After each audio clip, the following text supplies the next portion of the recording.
plaisir que tu sois avec nous, René, ce matin. Ça peut se bien. Ça a bien été ton voyage? C'était pas trop difficile? 40 quelques minutes. Oui, et il n'y a pas encore de la neige chez vous, là? Vous restez en campagne, là, vous autres, là, hein? Oui. En réalité, j'ai parti mon skidoo hier juste pour me voir Il a que vendu ça son fonctionnait. Là. Mais skidoo, on l'a acheté à Shefferville quand on était justement parmi les Autochtones dans le Grand Nord. C'est bien. Et bon, à Shefferville, il y a plus de skidoo dans les rues que des camions parce qu'il n'y a pas de chemin, il n'y a pas beaucoup de chemin. On a ramené ça. Ah, je suis tellement content d'être parmi vous ce matin. J'ai tellement de bons souvenirs, finalement, de l'église locale de Victoriaville, parce que c'est l'église locale qui m'a accueilli. C'est l'église locale qui, lorsque je me suis converti, m'a entouré. En fait, avec laquelle j'ai fait les premiers pas de vie chrétienne. Et ça me rappelle une chanson qui existait quand je suis arrivé ici. Peut-être même pas si Benoît s'en rappelle, là. J'ai réalisé que j'étais un petit peu plus vieux que lui encore. On n'oublie pas son premier amour, malgré les temps et les années. Connaissez-vous, il fit pour nous le bonheur du jour et on ne peut l'oublier. En tout cas, c'est une vieille chanson que quand...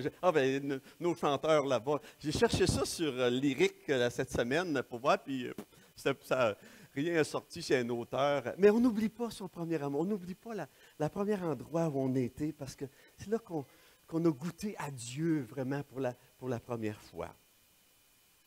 Mais, bien que j'ai beaucoup de bons souvenirs de l'Église de Victoriaville, j'ai peu de connaissances directes de l'Église, puisque quand je suis converti, j'étais à l'Université Laval, et puis c'était le dimanche matin qu'on venait ici, tout le monde était souriant, tout était beau, puis on repartait pour l'école. Puis, je sais pas, on est après la troisième année d'université, j'ai passé l'été ici à servir à l'Église locale, puis le Seigneur nous a appelés en Ontario, puis j'ai pas eu de connaissances directes, parce que c'est plutôt à Québec que j'ai grandi, que j'ai servi, que nous avons élevé notre famille. Et présentement, nous sommes membres à Chauveau. On est toujours, quand on vient voir maman, on est en visite, mais on n'est pas particulièrement engagé dans le ministère à Victoriaville. On a peu de connaissances directes. On regarde à distance l'Église de Victoriaville. Et pour moi, à distance, l'Église de Victoriaville me semble une église modèle. Et il faut que je tourne ça ici. Tiens, une église modèle. L'église, ce matin, j'aimerais qu'on parle de l'église de Thessalonique, puis se l'appliquer à nous. L'église de Thessalonique aussi était vue par Paul comme une église modèle. C'était une église de première génération. C'était une église où il y avait eu nombre de conversions et beaucoup de persécutions. C'est une église que Paul a fondée dans son deuxième voyage missionnaire. Et il est parti d'Antioche et puis il a visité les églises qu'il avait touchées d'abord dans son premier voyage. Et le texte nous dit que puisqu'il s'en venait ici, là, les églises de la Galatie, et là, il a voulu aller en Asie. Il a voulu avancer, mais ça n'a pas marché, il a été empêché. Fait que, il a décidé d'aller au nord, puis il voulait se rendre en Bithynie, puis ça n'a pas marché non plus. Fait que là, finalement, il n'y avait pas grand choix, il était jusqu'à Troas. Puis à Troas, il y a eu une vision, un Macédonien qui dit « Saute en Europe, viens de notre bord, sauve-nous, on a besoin. » Et là, de cette vision-là, il a compris qu'il devait aller, l'Asie ici, puis là, ça se divise ici, ça devient l'Europe. Il a décidé d'aller en Europe, et là, il était à Philippe. Philippe, il a rencontré des dames qui priaient, puis Lydie, entre autres, qui s'est convertie, puis il y a eu de la misère à Philippe. Il s'est ramassé en prison, vous savez, il y a un geôlier qui était là. Mais finalement, ils ont parti de Philippe, puis ils ont été jusqu'à Thessalonique. Thessalonique sont entrés dans une synagogue. 3 sabbats, ils ont prêché Jésus. Et la Bible dit que beaucoup se sont convertis. Beaucoup de non-juifs se sont convertis. Des femmes de distinction en grand nombre se sont convertis. Plusieurs juifs se sont convertis. Mais la majorité des juifs de la synagogue, ils ont commencé à mettre des annonces dans le journal pour dire que ce n'était pas correct, puis ils ont suscité la chicane. Finalement, Paul est obligé de se sauver de là. Ramassé en prison à Philippe, il se sauve de Thessalonique. Il va un peu plus loin à Bérée. Ces gens-là sont plus smart, ça a l'air. Ils regardent dans les Écritures pour vérifier si ce qu'on leur a enseigné était vrai. Et puis, mais les Juifs de Thessalonique courent après Paul jusqu'en Bérée. Fait qu'il est obligé de se sauver encore. Et il s'en va jusqu'à Athènes. À Athènes, il s'inquiète. Il s'inquiète de cette église-là à Thessalonique. Qu'est-ce qui leur est arrivé? Jeunes croyants, persécution. Il s'inquiète. Fait que finalement, 1 Thessaloniciens, chapitre 3, nous dit qu'il envoie Timothée. Il envoie Timothée, puis il dit, va voir, va les encourager, puis va voir comment l'œuvre se passe à Thessalonique. Et Timothée revient avec la joie. Hey, l'église de Thessalonique est un modèle. C'est ce qu'on va regarder ce matin dans 1 Thessaloniciens, le chapitre 1. Et Paul écrit là-dedans une lettre qui va être pleine d'affection, pleine de joie dans le Seigneur pour cette église-là. C'est une église aussi que Paul va dire qui a une grande influence dans la région qui l'entoure. Thessalonique, ici, la Grèce, dans ce temps-là, le bas, ça s'appelait l'Achaïe. On va avoir ce mot-là dans le 1 Thessaloniciens 1. Et puis en haut, pas tellement grand, mais en haut, on voit Macédoine. Alors, Macédoine, Achaïe, Grèce. Aujourd'hui, ça s'appelle toute la Grèce, cette affaire-là. Là. Ça s'appelle l'Achaïe, la Grèce, puis la Macédoine. Mais là, présentement, aujourd'hui, c'est toute la Grèce. C'est toute la Grèce. Mais au moment où Paul inscrit, il va parler de Macédoine, il va parler d'Achaïe, puis Thessalonique est en Grèce, finalement. Est en Macédoine. Alors, c'est ça, Paul, dans 1 Thessaloniciens, il se rappelle à distance les débuts de l'Église. Et il a un désir de communiquer avec elle. Et il rend grâce à Dieu pour elle. Et je pense pour moi, aujourd'hui, 40 ans après ma conversion, à la lumière des Écritures, comme Paul va le faire dans 1 Thessalonique, bien, j'aimerais qu'on puisse ce matin réfléchir à pourquoi est-ce que Paul a appelé l'Église de Thessalonique une Église modèle? Quelles étaient ses caractéristiques? Qu'est-ce qui doit caractériser une Église modèle? Et ce matin, c'est le bon temps de le faire, de s'évaluer, de célébrer et de s'évaluer parce que, comme Noël m'avait mentionné, on a la table du Seigneur. Et cette table du Seigneur-là est justement un moment où Dieu nous appelle à réfléchir, à évaluer notre foi, à travers ce mémorial perpétuel que Jésus nous a laissé. C'est le bon moment, ce matin, de se rappeler quelles sont les caractéristiques dans ma vie personnelle et dans la vie d'Église que Dieu m'invite à imiter pour que l'Église, comme les croyants, soit de bons modèles à la gloire de Dieu. Prions d'abord. Seigneur, ce matin, on veut s'approcher devant toi. Et le désir de mon cœur, c'est que ton nom soit glorifié. Qu'à travers les Écritures, nous puissions te voir. Nous puissions voir aussi qu'est-ce que tu t'attends de nous. Que, Seigneur, par ton esprit, tu peux sonder nos cœurs. Et, Seigneur, afin que nous puissions être sensibles à ta voix et qu'on puisse partir d'ici ce matin avec la joie de connaître un Sauveur merveilleux et avec un désir ardent de le servir. Nous te prions ces choses, Seigneur, en ton nom et pour ta gloire. Amen. Lisons d'abord 1 Thessaloniciens, le premier chapitre. Paul, Sylvain et Timothée à l'Église des Thessaloniciens qui est en Dieu le Père et en Jésus-Christ le Seigneur. Que la grâce et la paix vous soient données. Nous rendons continuellement grâce à Dieu pour vous tous, faisant mention de vous dans nos prières, nous rappelant sans cesse l'œuvre de votre foi, le travail de votre amour et la fermeté de votre espérance en notre Seigneur Jésus-Christ devant Dieu notre Père. Nous savons, frères bien-aimés de Dieu, que vous avez été élus. Notre évangile ne vous a pas été prêché en parole seulement, mais avec puissance, avec l'Esprit Saint et avec une pleine persuasion. car vous n'ignorez pas que nous nous sommes montrés ainsi parmi vous à cause de vous. Et vous-même, vous avez été mes imitateurs et ceux du Seigneur en recevant la parole au milieu de beaucoup d'afflictions avec la joie du Saint-Esprit, en sorte que vous êtes devenus un modèle pour tous les croyants de la Macédoine et de l'Achaïe. Non seulement, en effet, la parole du Seigneur a retenti de chez vous, dans la Macédoine et dans l'Achaïe, mais encore votre foi en Dieu se fait connaître en tout lieu, de telle manière que nous n'avons pas besoin d'en parler. Car on raconte à notre sujet quel accès nous avons eu auprès de vous et comment vous vous êtes convertis à Dieu en abandonnant les idoles pour servir le Dieu vivant et vrai et pour attendre des cieux son Fils qu'il a ressuscité des morts, Jésus qui nous délivre de la colère à venir. Quel beau chapitre. Quelles étaient les caractéristiques donc d'une Église modèle? Parce qu'il dit au verset 7, en sorte que vous êtes devenus un modèle pour tous les croyants. Un modèle pour nous, à Victoriaville ce matin. Et la première chose en quoi l'Église était un modèle, elle était un modèle par les vertus qui habitaient chaque croyant. Les Thessaloniciens étaient réputés pour 3 vertus qu'ils cultivaient et qui étaient évidentes autour d'eux. Et on voit ça dans les versets 3 et 4, 3 en particulier.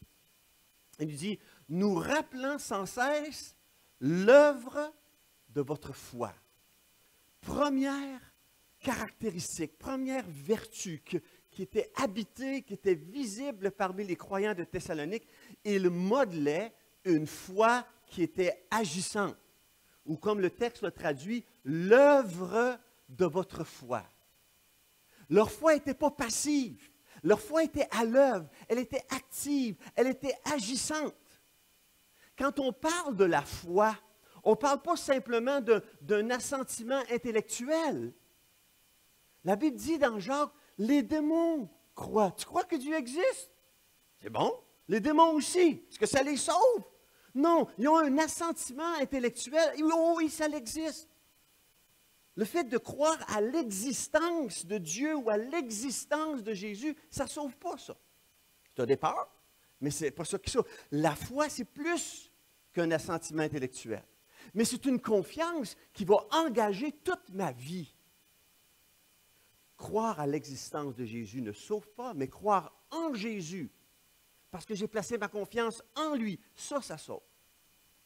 Et la Bible enseigne clairement pour nous évangéliques que la foi et les œuvres ne sont pas mutuellement exclusifs. On insiste beaucoup à cause de notre arrière-plan religieux que nous sommes sauvés par la grâce, par le moyen de la foi. Ce n'est pas par les œuvres, afin que personne ne se glorifie. Et souvent, on va mettre ça c'est pas la foi, mais les œuvres. Non, ce ne sont pas mutuellement exclusifs. Jacques, il va dire dans son épître, la 2e, « Montre-moi ta foi à toi sans les œuvres. Tu penses que cette foi-là va te sauver? Montre-la-moi sans les œuvres, et moi, je vais te montrer la foi. » Il n'a pas dit « ma foi ». Je vais te montrer la foi par mes œuvres. Mes œuvres vont être la manifestation de ma foi. Si quelqu'un dit « j'ai la foi, mais je n'ai pas les œuvres », cette foi-là peut-elle le sauver? Non, c'est une foi morte. Parce qu'une vraie foi, c'est une foi qui se met à l'œuvre. Le salut est par la foi seule. Mais la vraie foi ne vient jamais seule. Elle se met à l'œuvre. Paul de dire dans Galates, au chapitre 5, verset 6, « En Jésus-Christ, ni la circoncision, ni l'incirconcision n'ont de valeur, mais seulement la foi qui est agissante par l'amour. » Une foi qui est à l'œuvre. Paul dit aux Thessaloniciens, vous êtes des modèles, parce que j'ai entendu de Timothée le travail de votre foi. Vous aviez une foi qui était agissante. Un autre élément qu'il mentionne au verset 3, le travail de votre amour. Les Thessaloniciens modelaient un amour laborieux. Le travail de l'amour. Encore des mots qui nous semblent un peu Est-ce que c'est exclusif, ça? Quand on aime, c'est « Ouh, j'aime, ouh, est-ce que je travaille avec ça? » Intéressant. Paul emploie le mot « kopos ». Et « kopos », on le traduit régulièrement par labeur. Quelque chose qui est dur, qui est long, qui me fait suer, qui m'amène au bout de mon rouleau. Kopos. C'est ça qu'il dit. Le kopos de votre amour, le travail de votre amour. Il modelait un amour qui était laborieux. Lorsqu'ils avaient pour Dieu, l'amour qu'ils avaient pour Dieu se manifestait de façon pratique. Leur service d'amour pour le Seigneur se manifestait en monopolisant leur énergie. Un labeur qui nécessite tous leurs efforts ardus et même fatigants.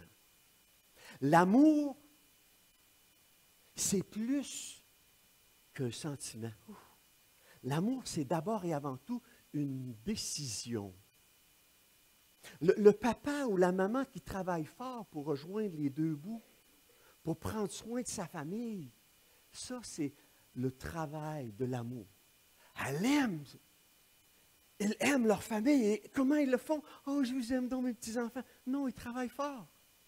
Le papa, la maman qui change les couches, qui donne les bains, qui fait du taxi, qui entraîne, qui reprend, qui conseille, qui modèle ses enfants.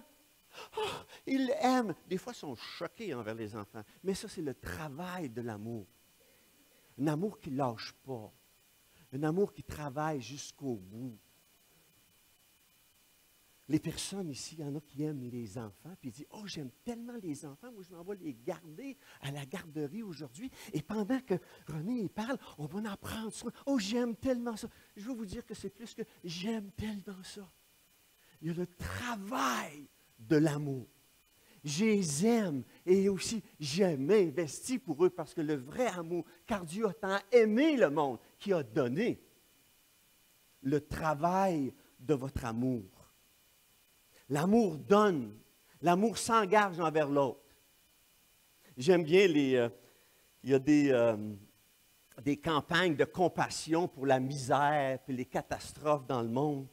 Et j'aime bien un titre qui mentionne souvent, ça dit « Tears are not enough ». On se fait pratiquer ton anglais, là, tu viens de Toronto, là.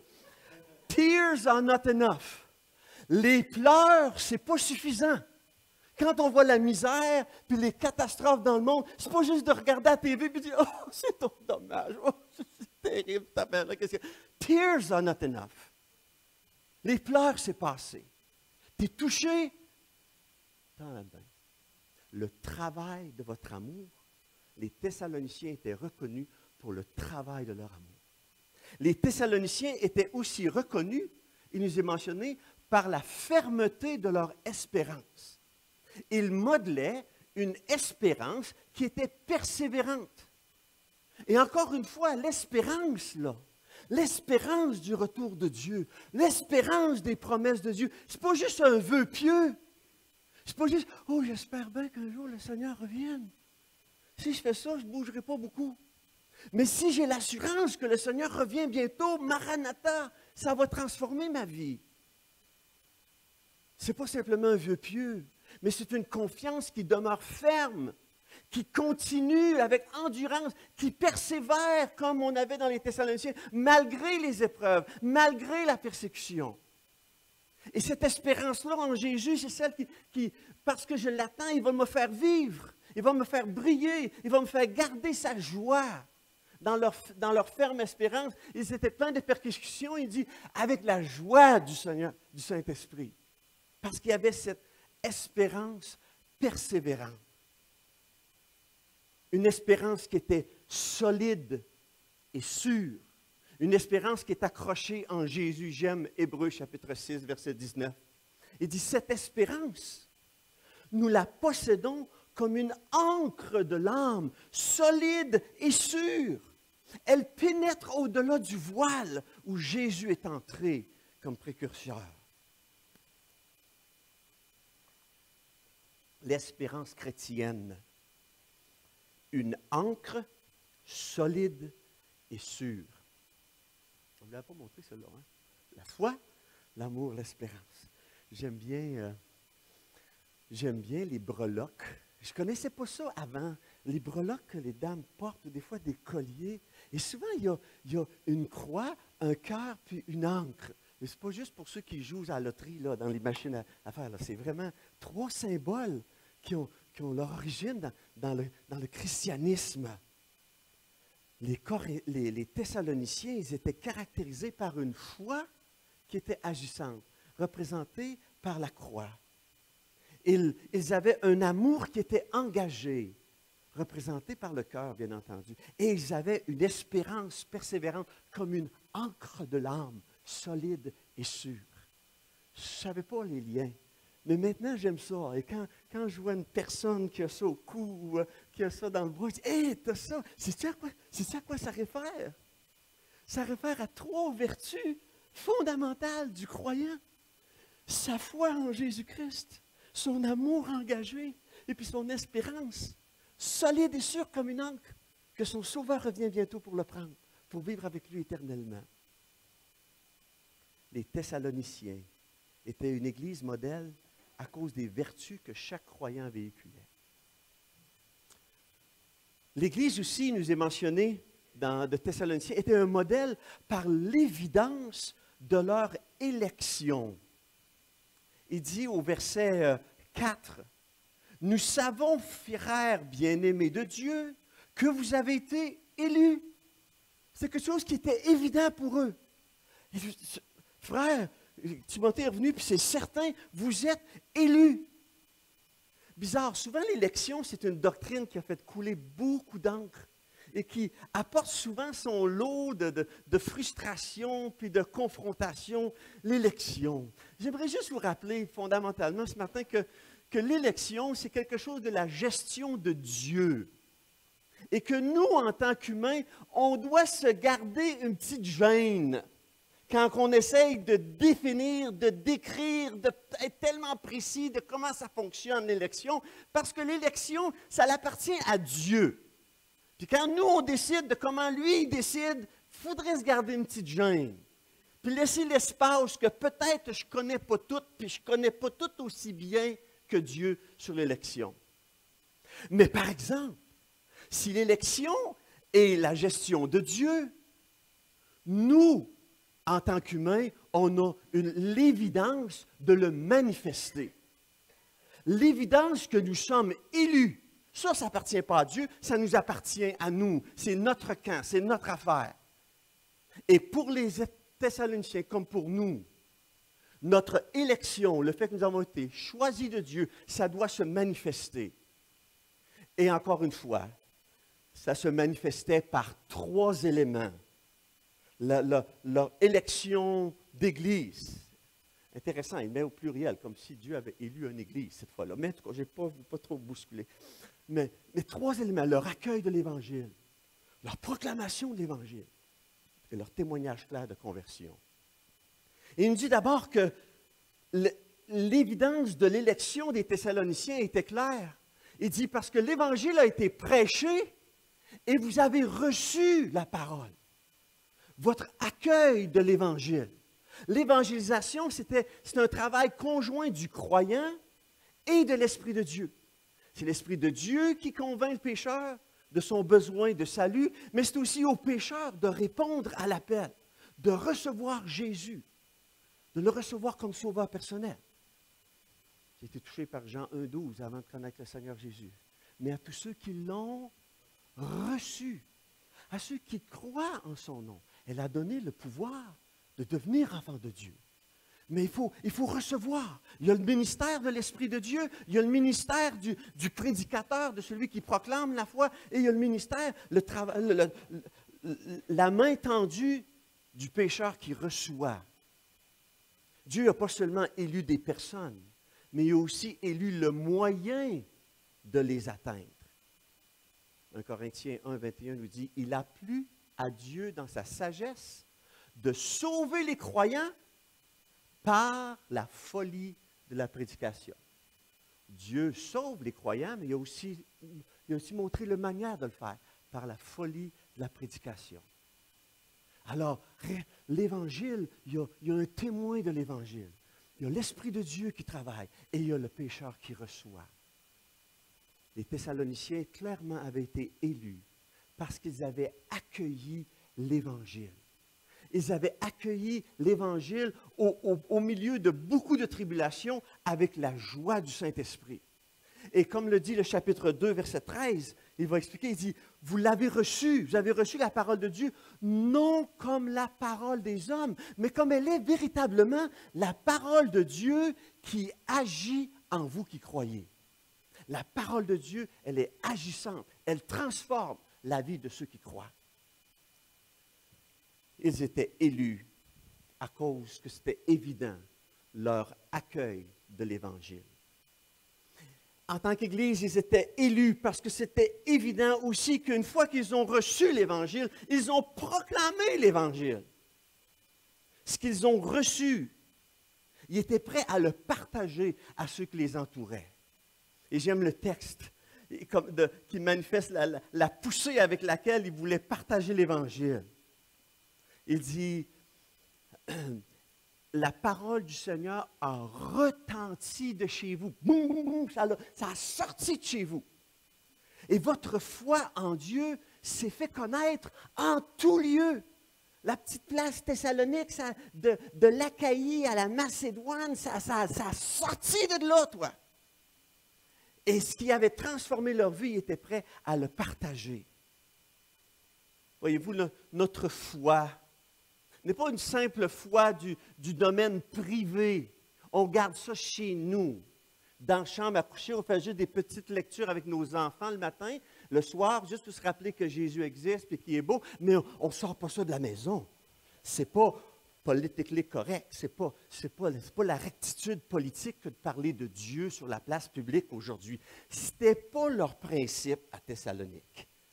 La parole de Dieu, elle a retenti.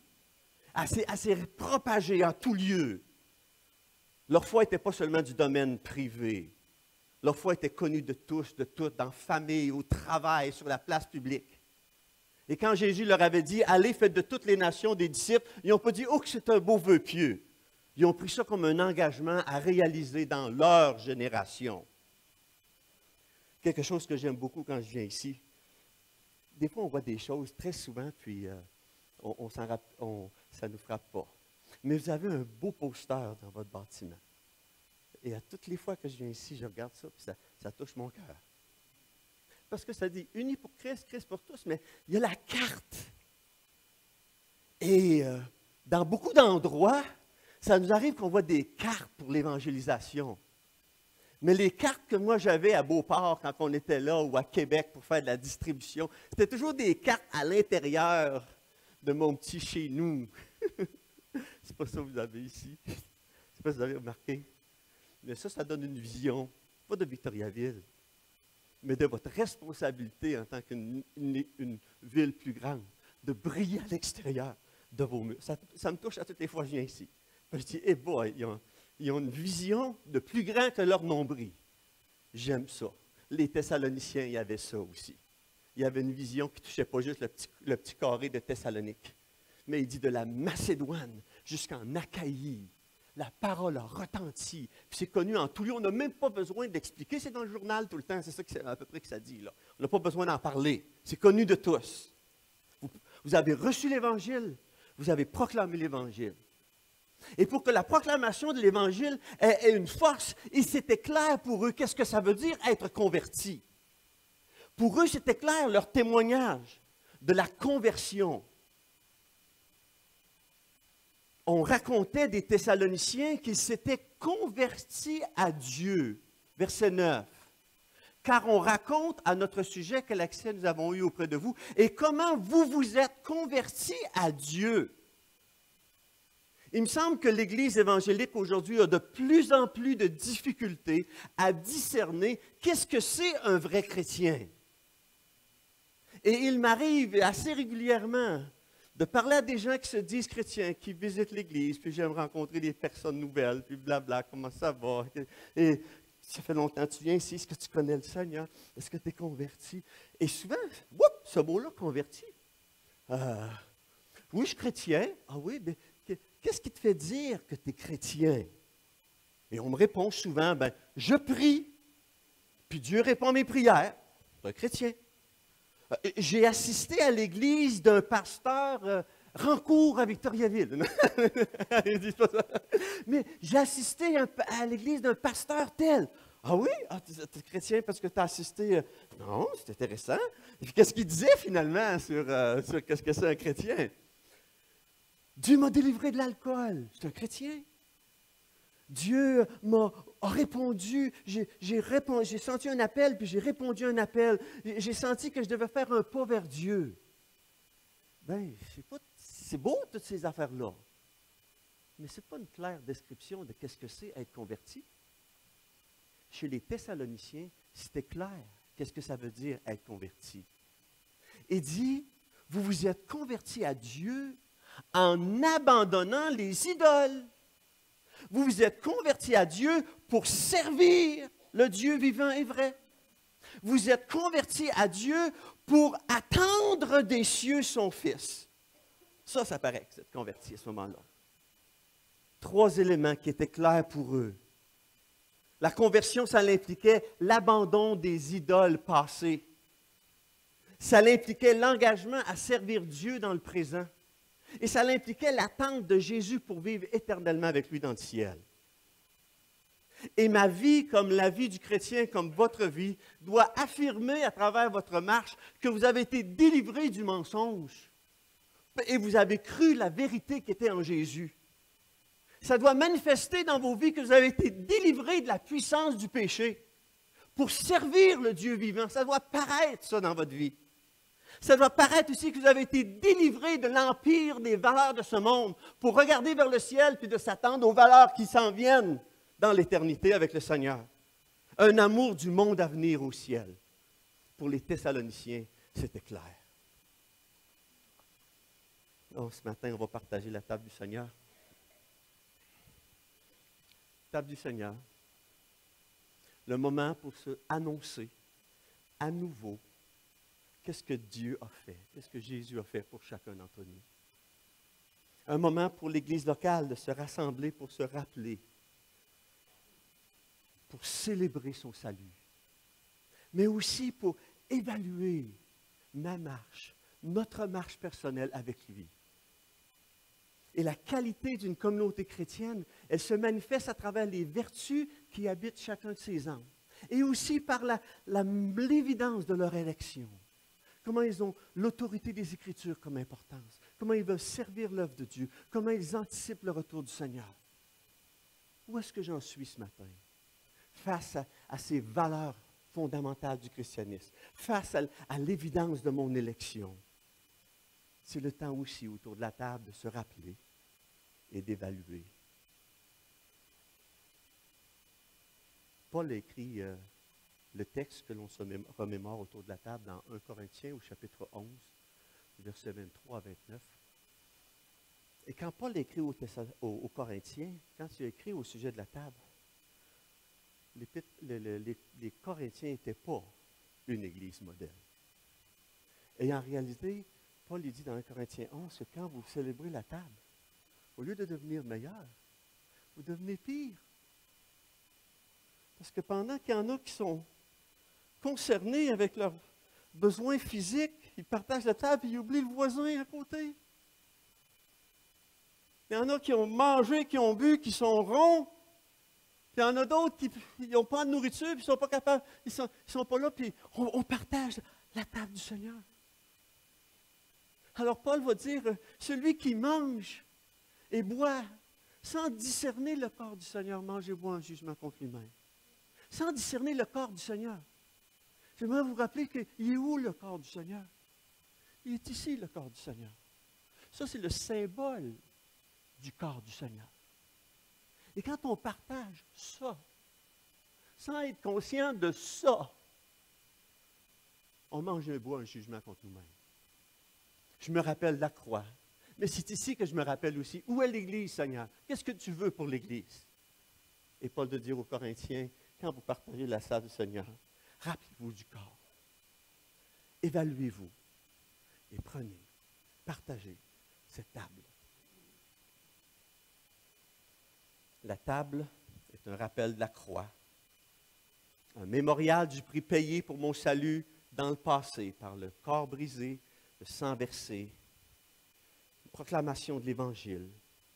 La table est une évaluation dans ma marche présente dans l'Église. Elle m'appelle à discerner le corps du Seigneur. Et la table du Seigneur aussi est un regard d'espérance vers son retour. Toutes les fois que vous prenez cette table, Paul nous dit, vous annoncez la mort du Seigneur jusqu'à ce qu'il vienne. Alors ce matin, si vous vous identifiez comme un croyant, converti, attaché à une communauté chrétienne, où c'est évident que l'un l'autre, vous avez été convertis, que ça c'est votre église locale, je vous invite à partager la table du Seigneur. J'inviterai Diane et Pierre.